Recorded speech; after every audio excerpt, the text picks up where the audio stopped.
Every year at this time, CES is on, Consumer Electronics Show in Las Vegas, Invasion of the Nerds. Thank goodness we have our own friendly nerd who is kind enough to join us. Nobody knows no more about the coolest things in electronics than Ian Sherr. Sherr or Sherr? Somebody told me I keep mispronouncing your name. It's okay. Most people do. It rhymes with her, so sure. Sure. Sorry, I apologize. It's okay. Everyone gets it wrong. It's normal. Ian or Ian? No, I'm kidding. Ian. There are people who go by Ian, so yeah. you should ask. No. Anyway, I'm glad to have you on. I hope CES is a good time. Tell me some cool things that are happening as far as what you're seeing. Yeah, I think the thing that really stood out to me, and it's always the case with this show, right? This is a massive consumer electronics show. It happens every year in Las Vegas. It's actually one of the biggest trade shows in the world.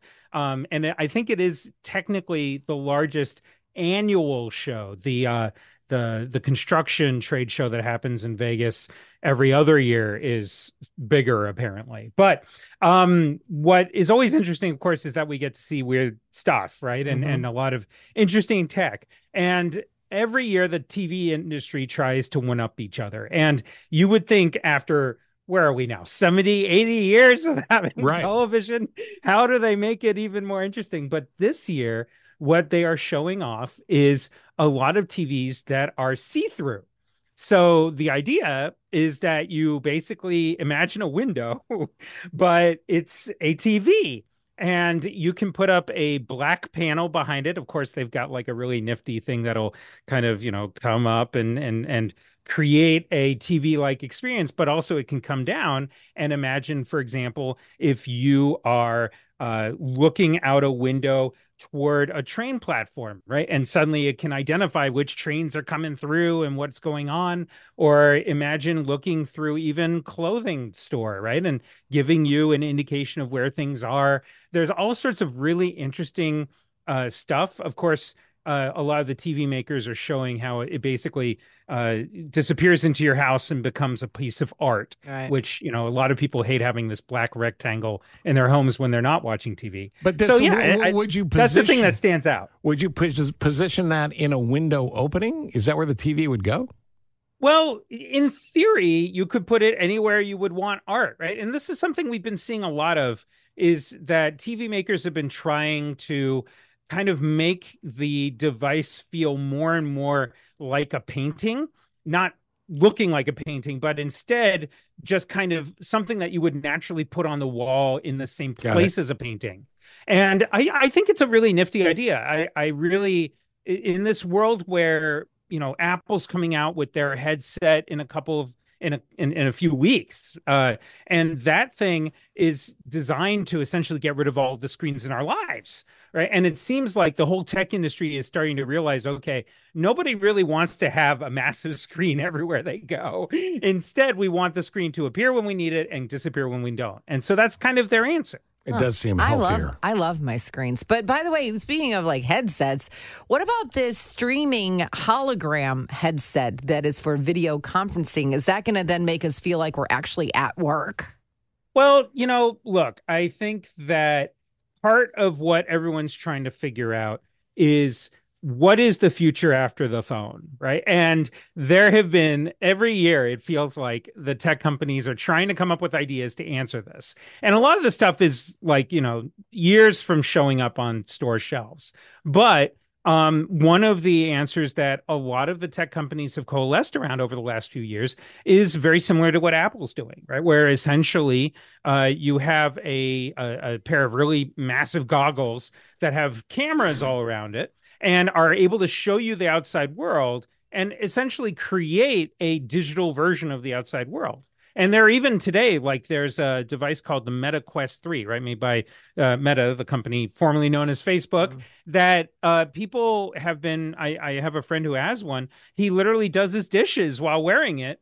And he wears it while he's doing that because he can have a screen off to the corner where he's watching YouTube or whatever else, right? Gosh. So it's interesting. I mean, it is super nerdy. And when you look at him, you kind of laugh. But the experience is pretty interesting. There's tons I of. feel like you need a little time away from your screen time in the corner while you're washing dishes. I mean, that is, you would think, I'm right? sure they'll come up with answers for that too. There's tons of health stuff that is developed and new health technologies. You know, Cardia Mobile is this cool little device that came out years ago. Everybody's doing something related to that now. But a couple of things that are not specific to health. I guess this could be the health of your cat. A cat door called Flappy. What's happening here? Well, what's happening here is that you have all the time, the tech industry is trying to figure out how can we make something, work for beyond just the phone and the computer. And so this device is really interesting. It actually has a motion sensor and a night vision camera. And what it does is it essentially is designed to open up when it detects your cat.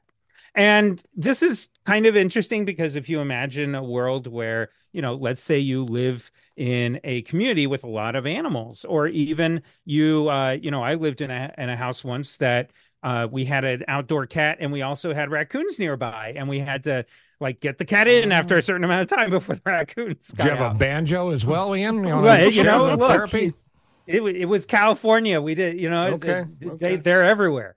And so, Everywhere. the thing is that this is actually designed so that it can detect your cat and open up the door for it, but then not open for other animals. Interesting idea. I don't know if it's practical, but it's interesting. I would imagine that every exhibitor there has got some sort of AI technology attached to at least one of their products.